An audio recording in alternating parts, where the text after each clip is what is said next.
Meus amados, que privilégio, que alegria retornar conexão com Deus nessa jornada agora de 2024.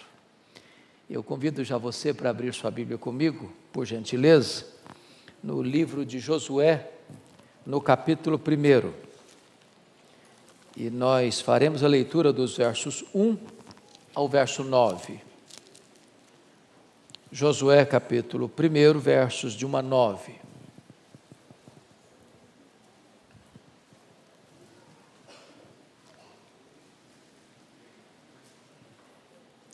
Está escrito o seguinte: sucedeu depois da morte de Moisés, servo do Senhor, que este falou a Josué, filho de Num, servidor de Moisés, dizendo: Moisés, meu servo é morto, dispõe-te agora, passa este Jordão, tu e todo este povo, à terra que eu dou aos filhos de Israel.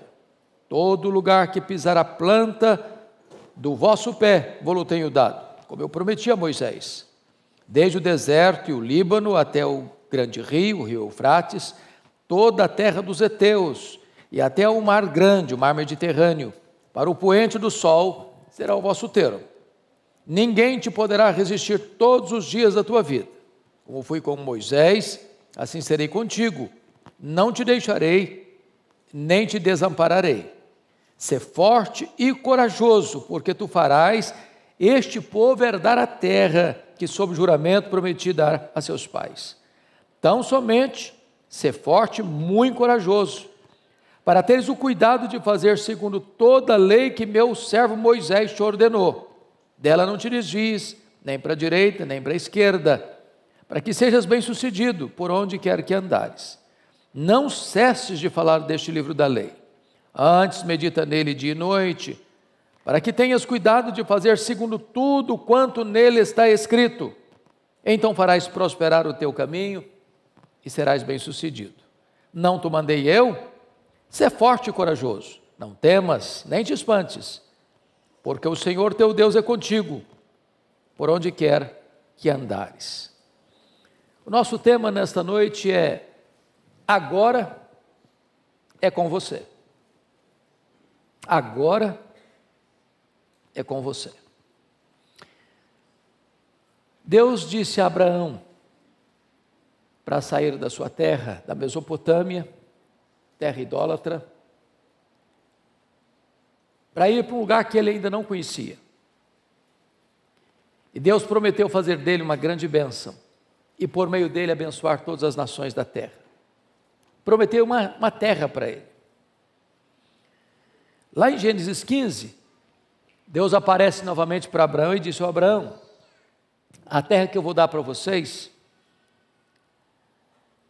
ela não vai ser possuída agora não. Vocês vão passar por algumas experiências primeiro. A sua descendência vai ficar escrava no Egito por 400 anos. E eu não vou dar a terra agora, porque a medida dos amorreus não chegou ainda. A hora que o cálice da minha ira transbordar sobre aquele povo, por aqueles povos que estão lá, vai ser a hora de tomar a terra. Mas por enquanto vocês vão ser escravos, 400 anos. E por intermédio do bisneto de Abraão, José, esta família vai para o Egito, 70 pessoas. Depois de 400 anos, saem de lá, por obra sobrenatural da providência divina. A Bíblia diz 600 mil homens, fora mulheres e crianças, em torno de 2 milhões de pessoas. Esta agora aqui não é mais uma família, é uma nação peregrina, recém-liberta da escravidão, cruza o deserto, atravessa o deserto inóspito, perigoso, cheio de tantos riscos, de tantos perigos, de tantas carências. 40 anos. Peregrinação amarga, difícil, porque o povo foi muito rebelde a Deus, e por causa da incredulidade, esses 2 milhões de pessoas aproximadamente, toda essa geração morreu no deserto, exceto 2 pessoas, Josué e Caleb.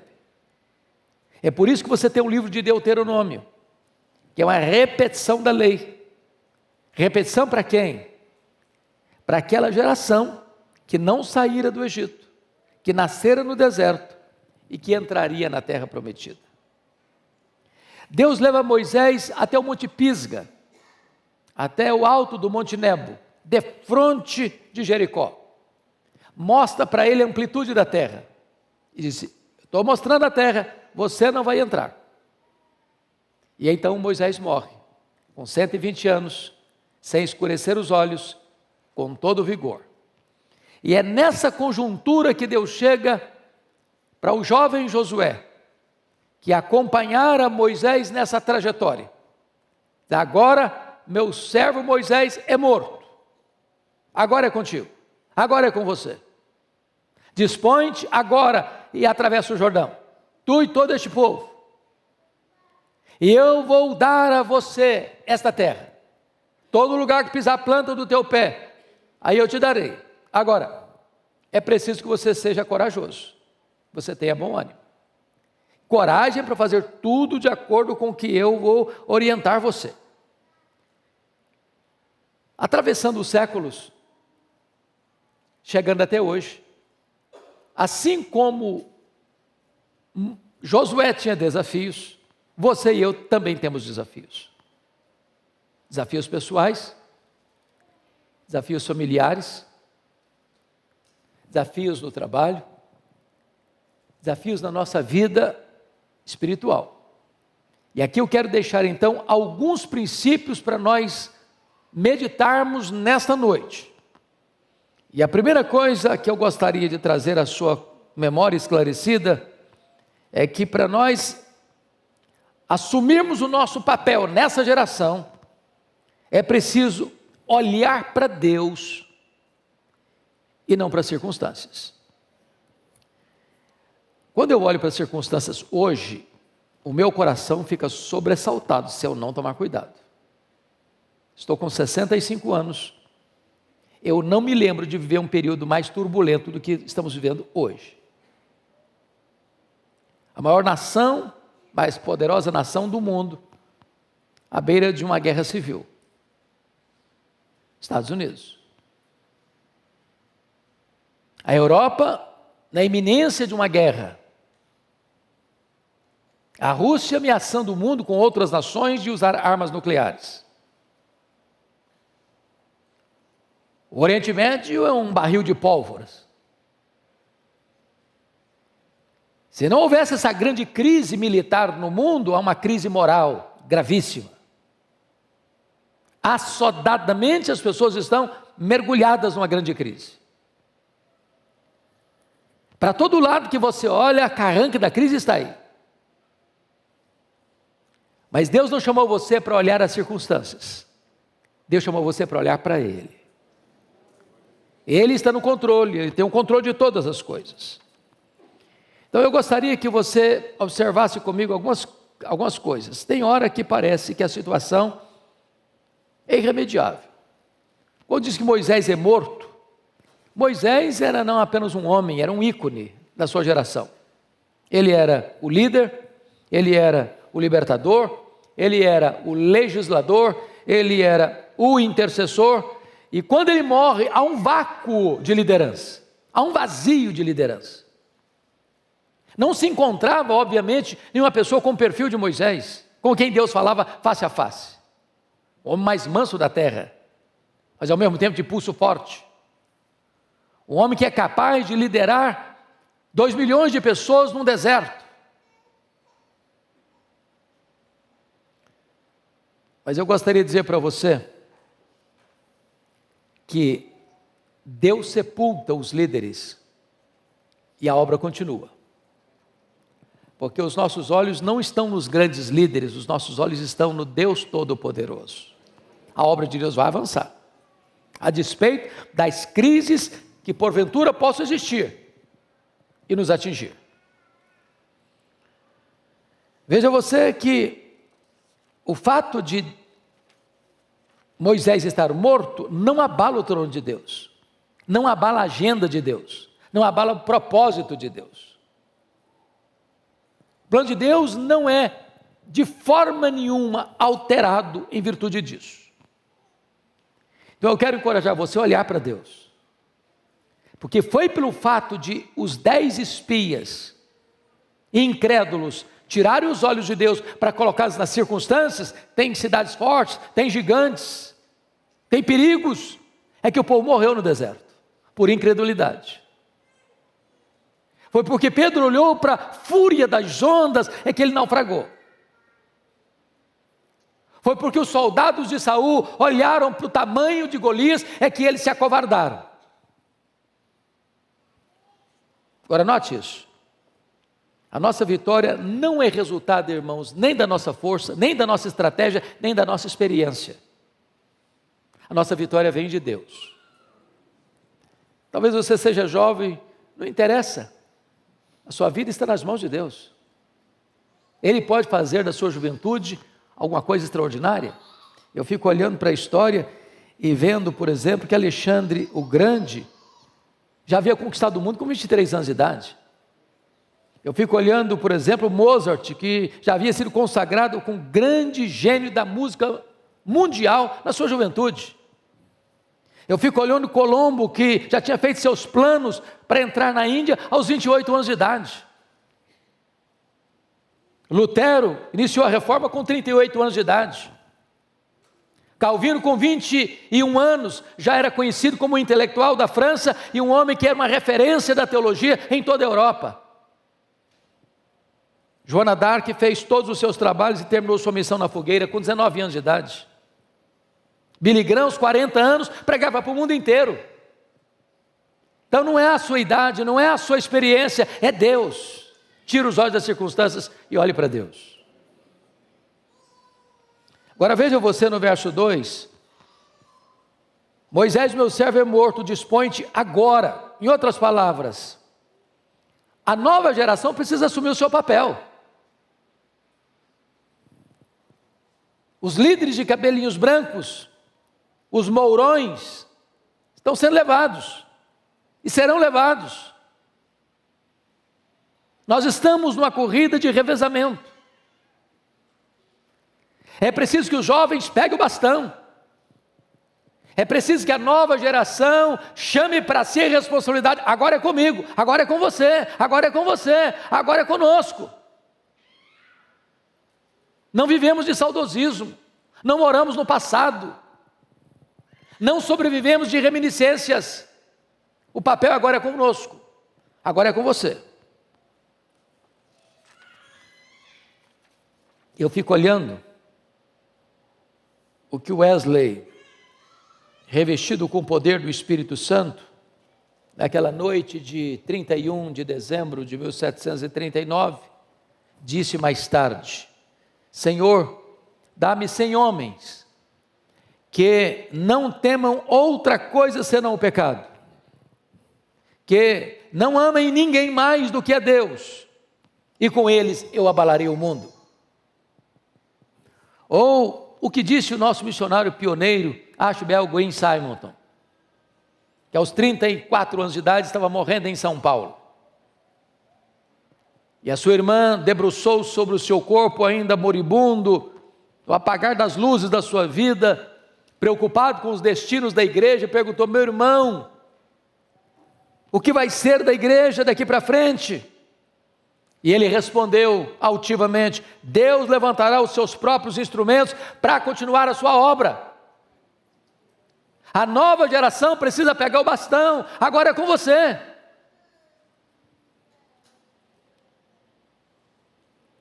Então, veja por gentileza, que no verso 3 e 4, Deus vai dar para Josué o mapa, a geografia da terra que ele haveria de conquistar. Ele precisava saber qual era a sua missão. Em primeiro lugar, nossa missão, meus irmãos, conforme o versículo 2, é sair do deserto e entrar na terra prometida, passar o Jordão. Deserto é sinal de privação, de perigo e do mundo. O Jordão está entre o deserto e a terra prometida. O Jordão era uma barreira, humanamente intransponível, não tinha pontes, não tinha canoas, não tinha botes. Atravessar o Jordão com a multidão, crianças e velhos e povo e animais, era um grande desafio. É preciso atravessar o seu Jordão. Estamos começando 2024 e é preciso que você pense qual é o seu Jordão, qual é a sua barreira, qual é o seu limite, o que é que impede você de avançar, o que é que impede você de pisar na sua terra prometida. É preciso atravessar o seu Jordão. Essa é a sua missão. Pode parecer impossível? Pode. Por você mesmo você consegue? Não. Mas os seus olhos não estão nas circunstâncias, seus olhos estão em Deus. Qual é o seu Jordão hoje, nessa noite? É uma doença? É um problema no casamento? É um relacionamento complicado com os filhos? É uma crise financeira? É um pecado que tenazmente assedia você e humilha você, envergonha você? Hoje Deus quer dar para você vitória e você vai ultrapassar essa fronteira, em nome de Jesus. O que Deus está dizendo para Josué é o seguinte: eu já delimitei a terra, já estabeleci os limites da terra, cabe a você agora entrar e conquistar, entrar e possuir. Quando você lê o livro de Josué, maiormente lá no capítulo 13, versículo 1, está escrito assim: era Josué, porém, já idoso, entrado em dias, e disse-lhe o Senhor: já estás velho, entrado em dias, e ainda muitíssima terra ficou para se possuir. Ele não possuiu o que Deus havia dado para ele. E quando você avança para o livro de Juízes, Israel passou 330 anos, no período mais sombrio da sua vida, sendo escravizado exatamente por aqueles povos que ele, Israel, tinha que tirar dali. Então, ou nós obedecemos a Deus, ou sofreremos as consequências. É preciso crer, é preciso agir. A nossa missão é tomar posse de tudo aquilo que Deus nos prometeu em sua palavra. Qual é o seu alvo de vida? Qual é o seu projeto para este ano? Eu fico olhando a história da igreja, eu vejo um Hudson Taylor, tinha um alvo na vida dele: evangelizar a China. Eu olho para William Wilberforce, ele tinha um alvo na vida dele, era derrotar a escravatura, a escravidão na Inglaterra. Eu olho para a vida de Martin Luther King, qual era a grande bandeira dele? Era vencer o problema do preconceito racial no seu país. Qual o seu alvo? Qual o seu projeto?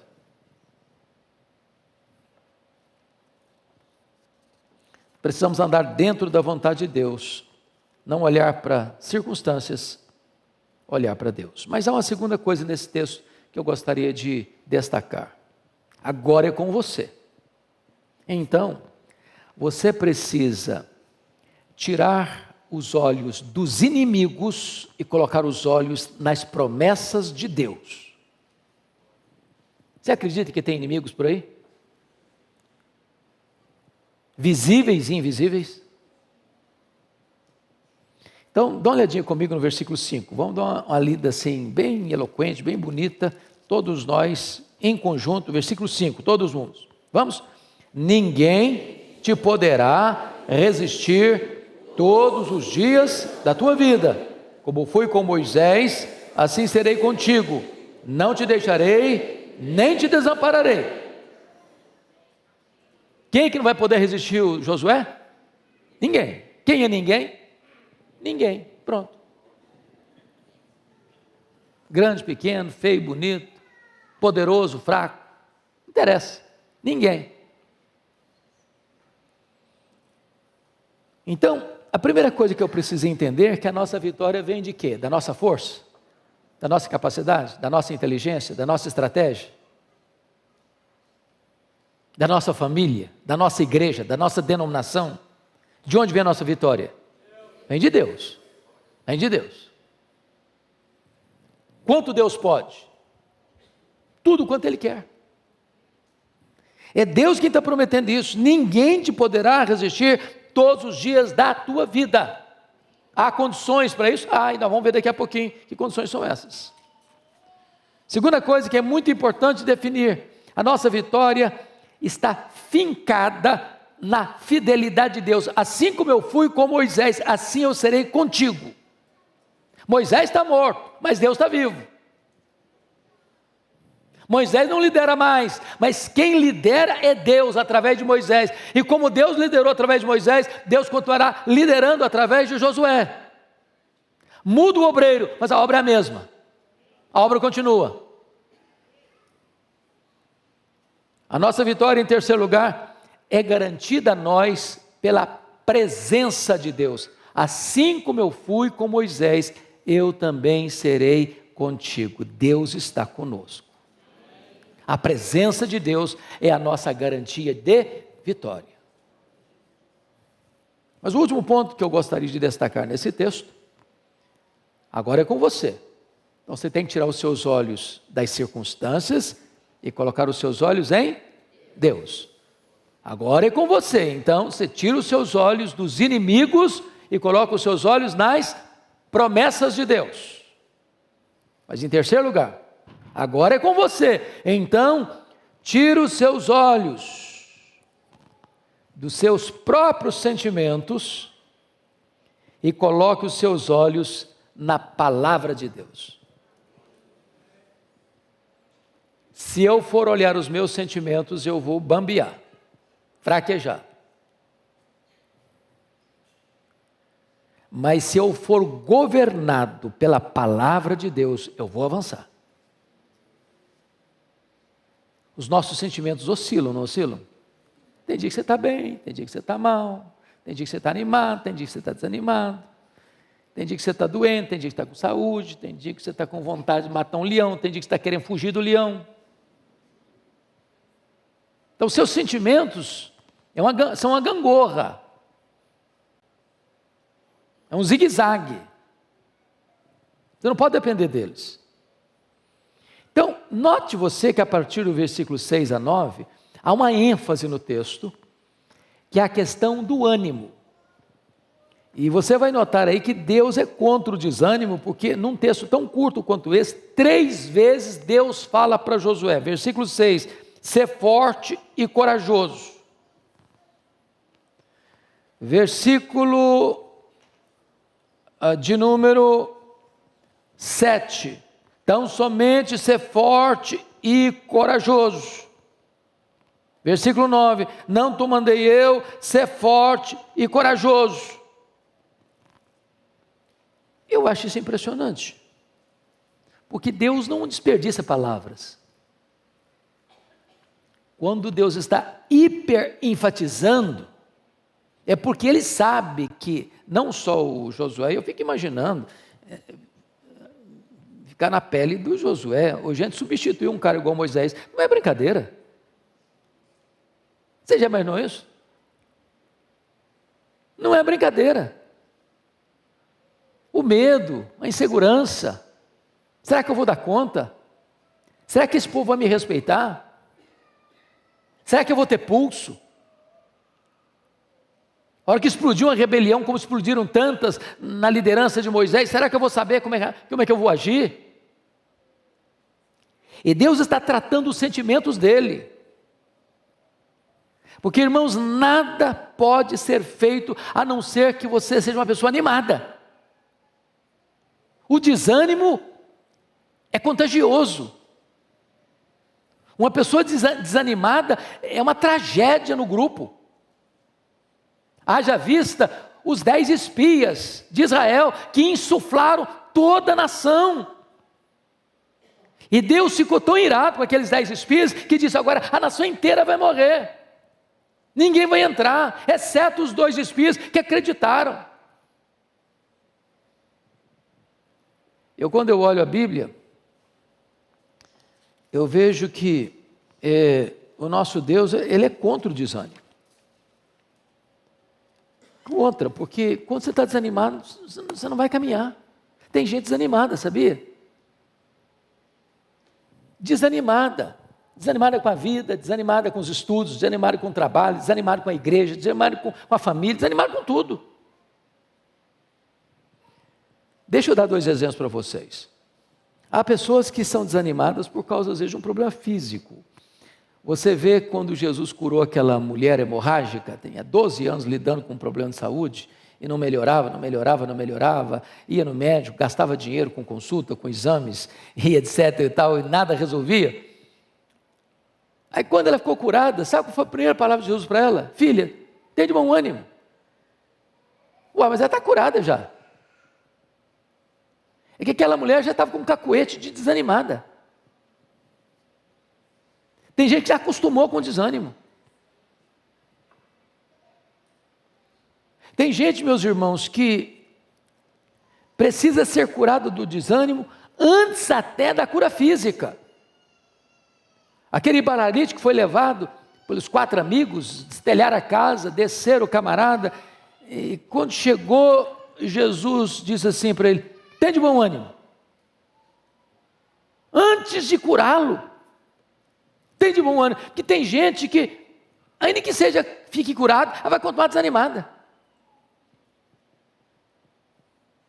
Então Deus repete, tem bom ânimo, ser corajoso, tem bom ânimo, ser corajoso, avante, cara, levanta a cabeça, aprume, é com você agora.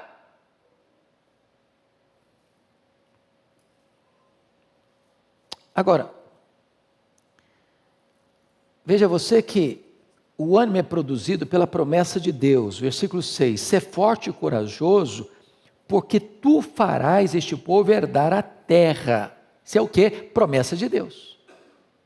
Você não está animado porque você é forte, porque você é o cara, porque você é inteligente, porque você tem estratégia, porque você tem network, porque você tem influência. Não. Você tem que estar animado porque você tem promessa de Deus. E promessa de Deus e realidade são a mesma coisa, porque Deus é o avalista da sua promessa, da sua palavra. Segundo, o que gera o ânimo é agir de acordo com a vontade de Deus. Olha o verso 7 comigo. Tão somente ser forte e muito corajoso, para teres o cuidado de fazer segundo toda a lei que meu servo Moisés te ordenou. Dela não te desvies, nem para a direita nem para a esquerda. Ou seja, para você ter ânimo, você tem que fazer a coisa do jeito de Deus, não é do seu jeito não. Pode ser cabeça dura não. Tem que obedecer. Tem gente que quer romper, quer fazer, quer acontecer, mas não consulta Deus, não pede a Deus orientação, não pede a Deus discernimento, não atende os preceitos que Deus estabelece na sua palavra. Então, para ter vitória, para possuir a bênção de Deus, a promessa de Deus, a terra prometida, é preciso obedecer os preceitos que Deus estabeleceu. Mas em terceiro lugar, o que mantém o ânimo é a consciência da presença de Deus. Olha o versículo 9 comigo. Não te mandei eu, ser forte e corajoso, não temas nem te espantes, porque o Senhor teu Deus é o quê? Contigo, por onde quer que andares. Se você tem consciência de que Deus é com você, por onde você andar, você tem ânimo, você tem coragem. Pois bem, amados, eu gostaria então de agora colocar para você esse ponto, para mim, da mais alta importância. O texto fala da palavra de Deus e dá aqui para nós 3 orientações muito seguras. A primeira delas está no versículo de número 8. Ele diz: medita neste livro da lei de dia e de noite. O que é meditar, irmãos? É ler rapidamente? Meditar é ruminar, é refletir, é ler um texto da Bíblia e demorar nele, morar nele, mergulhar nele, permitir que esse texto fale com você, ministre a você, oriente você, colocar em prática. É isso aí. Porque não basta ler atabalhoadamente. É preciso meditar. Mas a segunda orientação está aí no versículo 7. Ele diz assim: para teres o cuidado de fazer. Então, primeiro você medita, depois você faz. Porque o fazer é resultado, é consequência do meditar. Se você não medita, você não vai fazer. Mas tem um terceiro elemento que Josué recebeu como orientação. Veja comigo o versículo 8, a parte B. Não cesses, na parte A, não cesses de falar. Então, vamos, os 3 verbos de progressão. Medita, faz, fale. Porque tem gente que medita e guarda. Não compartilha. Quando Paulo está escrevendo a sua segunda carta a Timóteo, ele dá 4 orientações para Timóteo. Timóteo, guarda o bom depósito, guarda o evangelho. Timóteo, sofre pelo evangelho. Timóteo, permanece no evangelho. Timóteo, prega o evangelho. Ou seja, aquilo que você medita, aquilo que você pratica, precisa ser proclamado, anunciado. A palavra de Deus precisa ser anunciada. Então, agora é com você. Agora é com você. E para você ultrapassar o seu Jordão e tomar posse da terra prometida, você precisa tirar os olhos das circunstâncias e colocar os seus olhos em Deus. Você precisa tirar os seus olhos dos inimigos e colocar os seus olhos nas promessas de Deus. Você precisa tirar os seus olhos dos seus sentimentos e colocar os seus olhos na palavra de Deus, para meditar nela, para praticá-la e para proclamá-la no poder do Espírito Santo. Que Deus os abençoe, meus amados. Amém.